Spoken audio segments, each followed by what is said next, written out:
कहते हैं कि कलियुग ने आने के लिए राजा परीक्षित से बहुत अनुनय विनय की। कहा कि घबराइए नहीं महाराज, हम किसी को तंग नहीं करेंगे, बस स्वर्ण में घर बसाएंगे। हमारे साथ दो चार संगी साथी होंगे, राग द्वेष ईर्ष्या कामवासना आदि। अपने गुण बताते हुए कलियुग ने कहा, सुनो हमारी महिमा। हमारे राज में जो प्रभु का केवल नाम ले लेगा उसकी मुक्ति निश्चित है। और तो और मन से सोचे गए पाप की हम सजा नहीं देंगे, पर मन से सोचे गए पुण्य का फल जरूर देंगे। राजा परीक्षित ने कलियुग को आने दिया तो सबसे पहले वह राजा के सोने के मुकुट में ही विराजमान हुआ और सबसे पहले उन्हें ही मृत्यु की ओर धकेल दिया। कलियुग को सभी कोसते हैं, सभी क्रोध राग द्वेष और वासना से ग्रस्त हैं। कोई कहता है काश हम सतयुग में पैदा हुए होते। कोई त्रेता और द्वापर युग के गुण गाता है।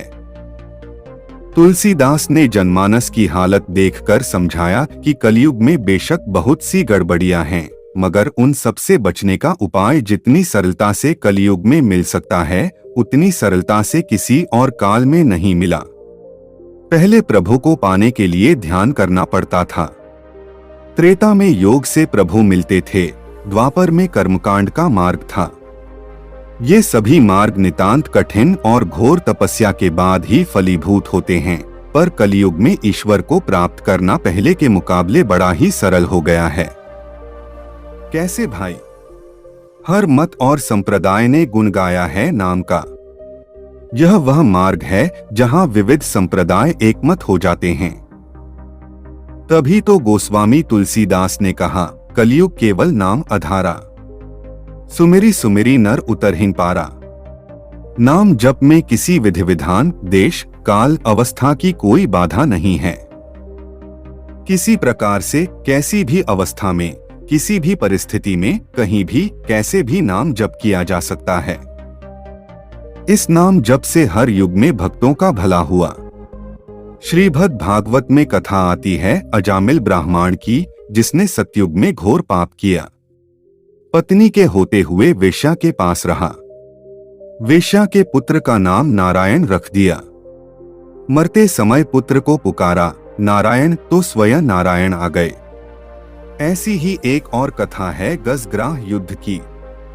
गज ने अपनी सूंड तक अपने को डूबते पाया तो पुकारा, इतनी भी शक्ति नहीं थी कि पूरा राम कह दे, पर प्रभु ने भाव समझ लिया और गज के प्राण बचा लिए। त्रेता में वाल्मीकि ने नाम जप किया तो उल्टा।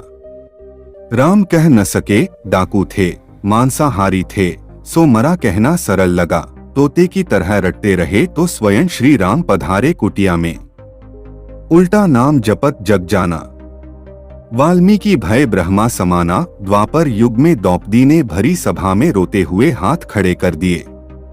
सभी का सहारा छोड़ दिया तो कृष्ण की याद आई। श्री कृष्ण चीर रूप में प्रकट हुए। कलियुग में तो नाम जप के भक्तों की भरमार है। कबीर, मीरा, रैदास, तुलसीदास, रहीम, रसखान, नानक, रामकृष्ण परमहंस, रमण महर्षि आदि। राजा परीक्षित के वैद्य धन्वंतरी तो कहते थे कि नाम जप औषधि है, जिससे सभी रोग नष्ट हो जाते हैं। इस औषधि का लाभ गांधी जी ने भी तो उठाया। हर अवस्था में, चिंता में, रोग में उन्होंने राम नाम का आश्रय लिया। लेकिन नाम जप का यह अर्थ नहीं कि पाप करने की छूट मिल गई। नाम से पापों का विनाश होता तो है, पर तभी जब व्यक्ति के हृदय में पिछले पापों के प्रति प्रायश्चित और उन्हें दोबारा न करने का संकल्प हो। नाम जप की औषधि के साथ परहेज भी आवश्यक है। नाम जपते रहो, क्रोध स्वतः दूर हो जाएगा। जप में बुरी प्रवृत्तियां पीछे हटती जाती हैं। उन्हें जबरन हटाने का प्रयास न करो, बस नाम जपो प्रेम से। नाम जप माया रूपी संसार से उबरने का अमोघ मंत्र है, किंतु इसके लिए हृदय का योग भी होना चाहिए। ईश्वर को पुकारने के लिए जब दिल से आवाज उठती है, तभी उस तक पहुंचती है। वृंदावन की एक गोपी रोज दूध दही बेचने मथुरा जाती थी। एक दिन व्रज में एक संत आए, गोपी भी कथा सुनने गई। संत कथा में कह रहे थे, भगवान के नाम की बड़ी महिमा है, नाम से बड़े बड़े संकट भी टल जाते हैं। नाम तो भव सागर से तारने वाला है, यदि भव सागर से पार होना है तो भगवान का नाम कभी मत छोड़ना। कथा समाप्त हुई। गोपी अगले दिन फिर दूध दही बेचने चली। बीच में यमुना जी थी। गोपी को संत की बात याद आई। संत ने कहा था, भगवान का नाम तो भवसागर से पार लगाने वाला है। जिस भगवान का नाम भवसागर से पार लगा सकता है, तो क्या उन्हीं भगवान का नाम मुझे इस साधारण सी नदी से पार नहीं लगा सकता? ऐसा सोचकर गोपी ने मन में भगवान के नाम का आश्रय लिया। भोली भाली गोपी यमुना जी की ओर आगे बढ़ गई। अब जैसे ही यमुना जी में पैर रखा तो लगा मानो जमीन पर चल रही है, और ऐसे ही सारी नदी पार कर गई। पार पहुंचकर बड़ी प्रसन्न हुई और मन में सोचने लगी कि संत ने तो ये तो बड़ा अच्छा तरीका बताया पार जाने का। रोज रोज नाविक को भी पैसे नहीं देने पड़ेंगे। एक दिन गोपी ने सोचा कि संत ने मेरा इतना भला किया, मुझे उन्हें खाने पर बुलाना चाहिए। अगले दिन गोपी जब दही बेचने गई तब संत से घर में भोजन करने को कहा। संत तैयार हो गए। अब बीच में फिर यमुना नदी आई। संत नाविक को बुलने लगा तो गोपी बोली, बाबा नाविक को क्यों बुला रहे हैं? हम ऐसे ही यमुना जी में चले गए। संत बोले, गोपी कैसी बात करती हो, यमुना जी को ऐसे ही कैसे पार करेगे? गोपी बोली, बाबा आपने ही तो रास्ता बताया था। आपने कथा में कहा था कि भगवान के नाम का आश्रय लेकर भवसागर से पार हो सकते हैं।